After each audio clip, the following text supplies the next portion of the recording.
the American criminal justice system. You say Mm, we're mm. under policed and over prisoned. So can you talk about that a little bit? What's the argument here?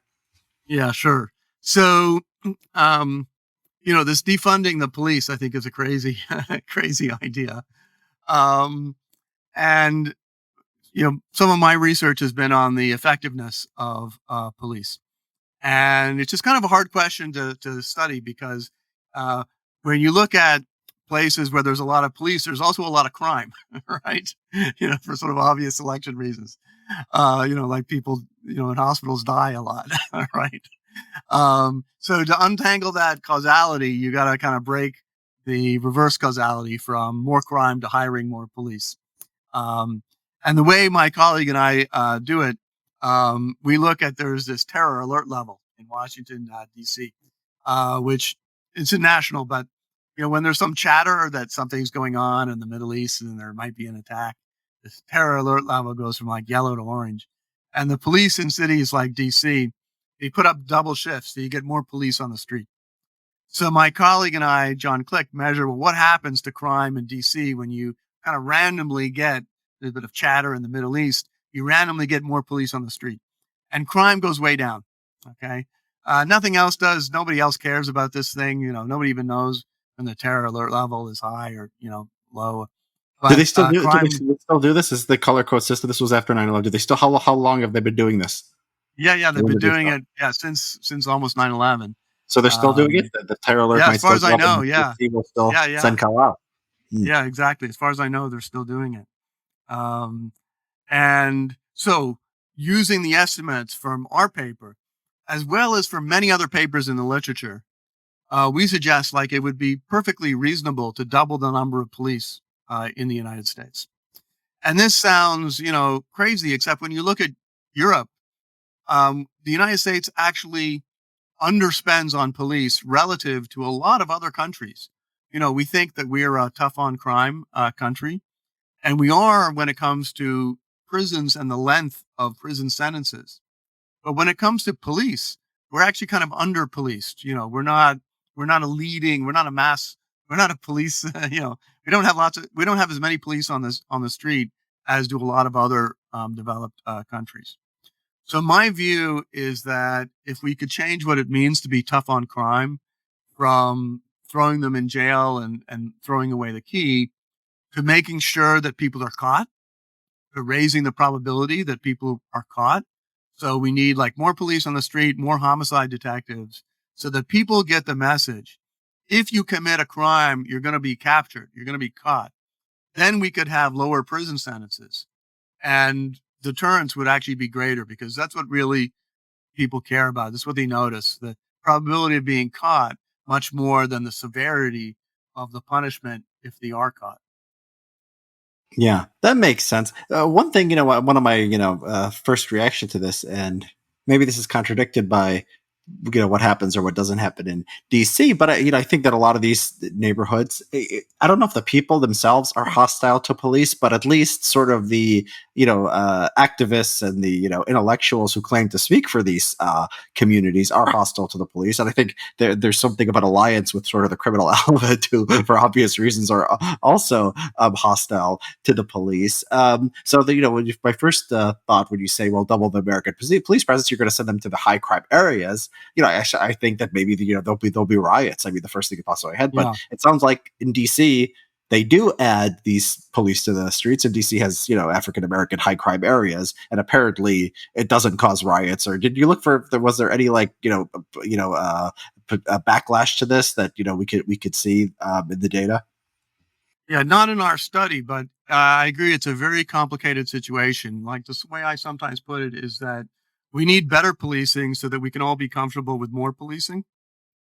The views of people, in the inner cities or the high crime African American areas are very conflicted.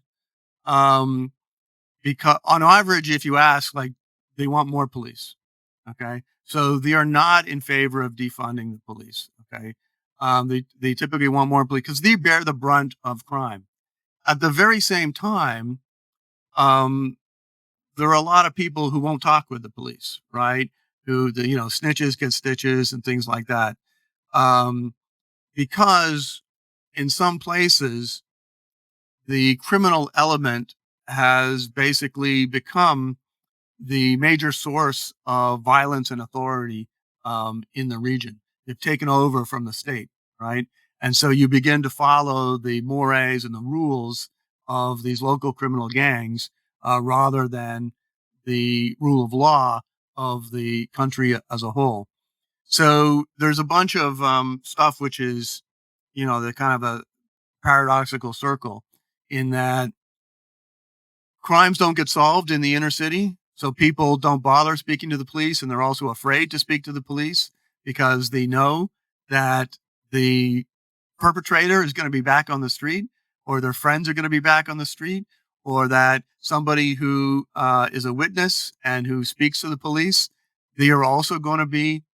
So you get an equilibrium where people are afraid of speaking with the police because they could be killed, and people are killed because their witnesses are afraid of speaking with the police. So you kind of need like a big push to kind of get out of that equilibrium so that people become willing to speak to the police. And then when they're willing to speak to the police, then the threat of them being killed for speaking to the police goes away. So you Yeah, get to the yeah, good equilibrium. yeah, yeah. I mean, that's sort of I don't know. I'm so pessimistic because you look at like you said more police. Like it seems like the things that cause like riots and breakdowns seem so stochastic. It's like you have one criminal who's been arrested 25 times, and like he's the one who the entire community, like I don't know if it's the entire community, but the people who want to go out and march in the streets, they're the one. He's the one who get upset about. So it's like the cops could save 50 lives. They kill one criminal, one lifetime Yeah. criminal, and the neighborhoods will burn down. It's just a very sort of tragic situation. It just seems like that would be great. So it seems like if you didn't have that sort of backlash effect, great police, more police would be a great option. It's just very very complicated. It seems like you're always one bad incident away from everything blowing up, and you could say have better policing, but it's never perfect, and it's like the social the dynamics here are like often it'll come out the entire story that the media was pushing and these activists pushing Mm, were completely false, and it like still doesn't matter. So even if the police are perfect, it seems like you still get these incidents, and I just think it's very yeah. difficult.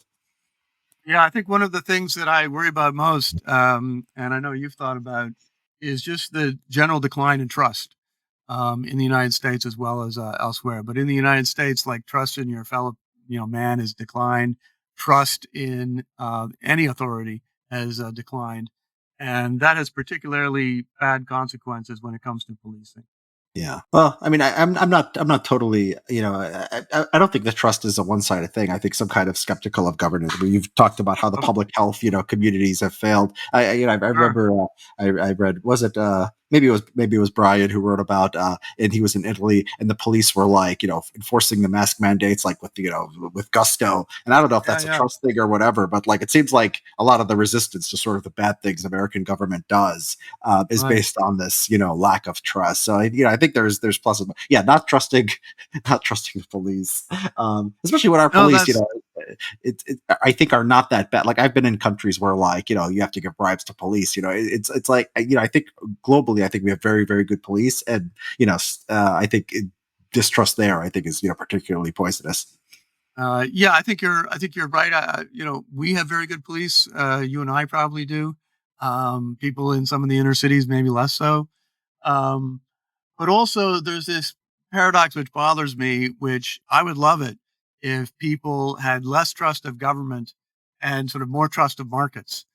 But these things are very hard uh, to disentangle. So it seems more to be the case that either you have a generalized trust in your fellow man, or you don't. And so countries actually, which have a lot of trust, have less regulation because they figure, well, the corporations will do what they're supposed to do, and they'll be pretty good overall. And so, we don't need all of this oversight and bureaucracy and stuff like this.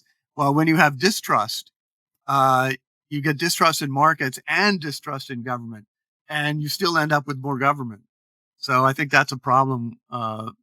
Disentangling these two things, people don't seem able to do that. That's interesting. So yeah, you have these. I think you're thinking about the Scandinavian countries. You have high trust. You have, in a certain sense, maybe less regulation than the U.S., but they spend more Yeah, of the higher taxes and more of their GDP per capita or GDP on government. The GDP per capita is lower. I'm pretty sure in all these countries except Norway, which has oil, and especially yeah. if you like.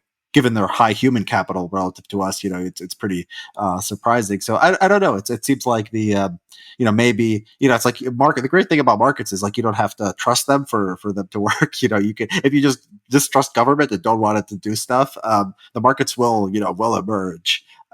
Just because people buying and selling and wanting things, but yeah, it's interesting. Do you think the U.S. that you compare to Europe, is Europe the right comparison, because you can compare them based on like wealth level of development. But we Mm. really look, if you look at like murder rate, we look more like a Latin American country than we do a European country. Not the worst Latin American countries, but we look more like maybe a lower end Latin American country than a Northern European or even a Southern European country. Um, does it is our under is when you look at this policing and the prison populations, is it different depending on where you're comparing to? Yeah, and again, it's complicated because we are we're a high murder society, high homicide society, but on Yeah. other measures of crime, we're not a high crime society. Well, do you Like, trust those other? I mean, I think murder is the one that we can measure. All the other ones are, if yeah, when you go to a high crime neighborhood in the U.S., it's not like, oh, this neighborhood has a lot of murder, but don't worry, you're not going to get mugged. Usually, it tends to be a very high correlation between those things. that's true. But at least as far as we can tell, um, auto theft is also pretty well reported because usually you get insurance. I mean, I don't know. It's, you're right that homicide is kind of the best reported, but at least as far as we can tell, the United States actually does pretty good on rape and robbery, and so it looks like guns are kind of what makes a big difference. Guns and you know murder rates, of course, are particularly high in African American communities. So these two things put together kind of give us a outlier on homicide. But on the other things, we're not. Yeah, we're not that high Yeah. crime society.